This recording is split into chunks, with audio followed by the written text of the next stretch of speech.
Olá, salve, salve, segundo ano, estudantes. Vamos conversar um pouquinho, ainda dentro do eixo temático, os cenários da globalização e fragmentação, o nosso tema tópico, fronteiras. E o tema específico da semana, globalização e migrações.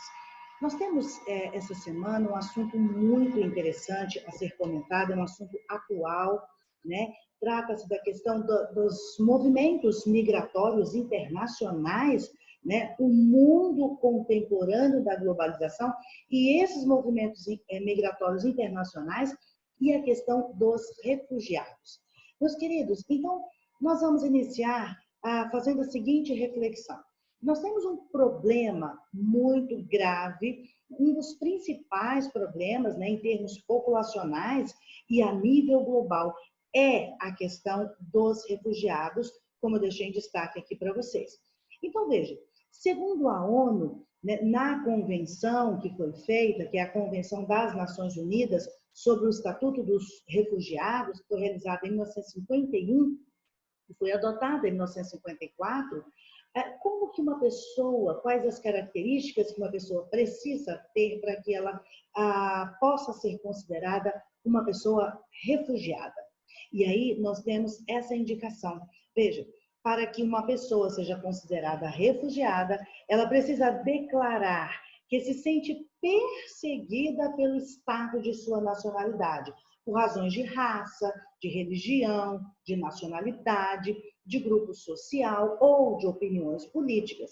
Ela precisa declarar que se ausentou de seu país em virtude desses termos ou que não consegue a proteção do poder público pelas mesmas razões. E ainda, meus queridos, dentro dessa temática, a gente precisa entender o seguinte, que o fato, o que existe de fato, é que essa questão do livre trânsito de pessoas nesse mundo globalizado, isso foi um aspecto muito frágil, né? Foi um ponto de dor nessa questão da globalização. O desenvolvimento tecnológico aconteceu, os avanços dos meios de transporte, de comunicação, tudo isso aconteceu, né? E isso ajudou a intensificar os movimentos migratórios em diversas partes do mundo. Agora, esse livre trânsito de pessoas, isso é algo que ainda mexe, né, na questão da globalização. E aí nós temos uma questão interessante a se observar, que é a seguinte: existem vários tipos de refugiados, mas quais seriam esses tipos de refugiados? Então nós temos alguns que por condições de perseguição política, né, outros são refugiados pela existência de conflitos armados, né, guerrilhas, além daqueles que sofrem com a fome, sofrem com a discriminação racial, social ou religiosa, e até os refugiados ambientais, né, entre muitos outros tipos de refugiados. Mas nós temos dados atuais que dizem que o número de refugiados ele vem aumentando exponencialmente. E, queridos, veja que em 2014 esse número chegou aos incríveis 59,5 milhões de pessoas. Uma quantidade incrível de pessoas, né, que são refugiadas no mundo. Mas um outro dado muito interessante é que mais da metade desses refugiados, né, são menores. Esse é um dado muito interessante. E ainda nós temos que completar essa questão dizendo que essa questão dos refugiados no mundo, ela ganha, então, contornos dramáticos, né? Por que ela ganha contornos dramáticos? Porque, além dos problemas severos que abrangem as suas áreas de origem, ou seja, as pessoas, elas se refugiaram, elas buscaram refúgio, por quê? Por causa da guerra, um problema severo da sua área de origem, por causa de uma luta armada, por causa de uma perseguição religiosa e entre outros fatores que nós já citamos. Esses são problemas de origem, dos locais de origem. Mas, além desses problemas, existem problemas que esses migrantes encontram nos locais para onde eles se deslocam, né? Então, entre esses problemas, nós podemos destacar as diferenças culturais, né, as diferenças com idiomas, né, a busca por emprego e, principalmente, um fator muito importante, que é a questão da xenofobia, que é aquela aversão a estrangeiros, que é praticada pela população residente nas áreas de destino. E nós precisamos, então, conversar sobre uma palavra. Essa palavra está aqui em destaque para vocês.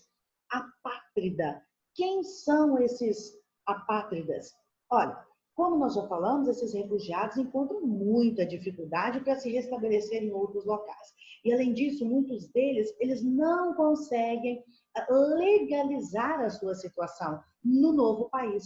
Então, o que acontece? Eles vivem como apátridas, ou seja, aquela pessoa que não possui, né, nenhum tipo de nacionalidade. Então, são apátridas, vivem na clandestinidade.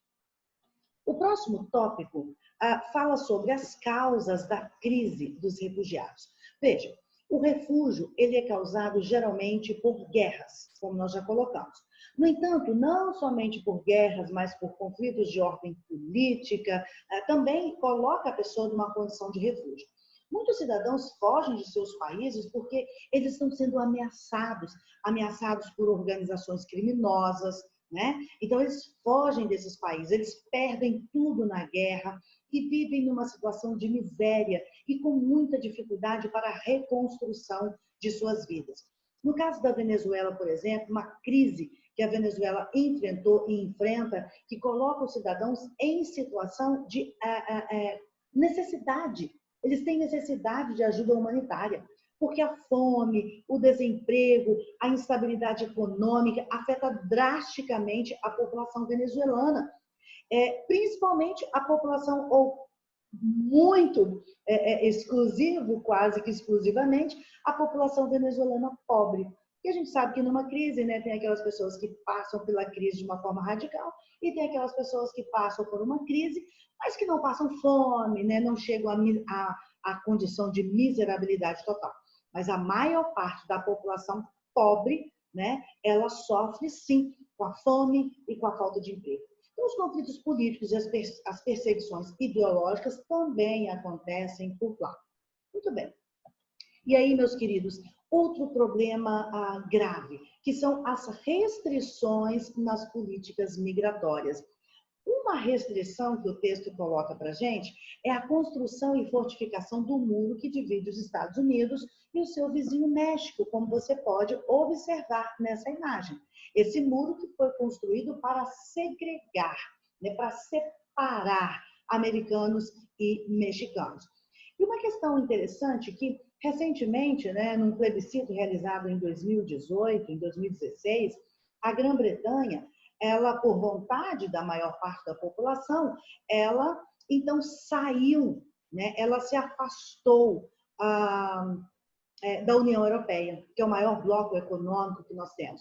A Grã-Bretanha, ela afasta da União Europeia. E uma das questões que justifica esse afastamento é exatamente a busca por uma autonomia para a elaboração de sua política migratória, né, que provavelmente seria mais restritiva do que a então vigente, né, com a saída da União Europeia. Muito bem. E aí, meus queridos, algumas justificativas, né, que os países apresentam ao adotar políticas migratórias fechadas à entrada de imigrantes. Ou seja, não queremos estrangeiros no nosso país. Então, eles justificam essa questão de que forma? Primeiro, o aumento de gastos com serviços públicos para a nova população. Segundo, a possibilidade de que os serviços sejam precarizados, se tornam precários, né, para a população local, por haver maior número de pessoas a serem atendidas, né? Terceiro, a possibilidade de que os imigrantes tomem vagas de emprego que antes seriam destinadas à população nacional. E outra justificativa é o medo de atentados terroristas, posto que em países como a França, como a Inglaterra, né, tais ataques foram frequentemente associados a imigrantes. E ainda nós temos a busca por uma sociedade homogênea, como já afirmado pelo governo dinamarquês. Entre outras questões, outras justificativas também, que são utilizadas para eliminação ou fortalecimento de uma política fechada com relação à entrada de imigrantes no país. Muito bem. Agora nós vamos relacionar migração e xenofobia. Veja, O processo migratório e a globalização, eles formaram um elo inseparável desde a última metade do século passado. E os motivos são, então veja, processo migratório e globalização. Vamos juntar essas duas questões, processo migratório e globalização. Então, quais são os motivos que levaram a essa junção, né? Esse elo inseparável? Os motivos são, primeiro, eficácia dos meios de transporte e comunicação, desenvolvimento do setor turístico, desigualdades socioeconômicas entre os países. Porém, houve várias consequências, né?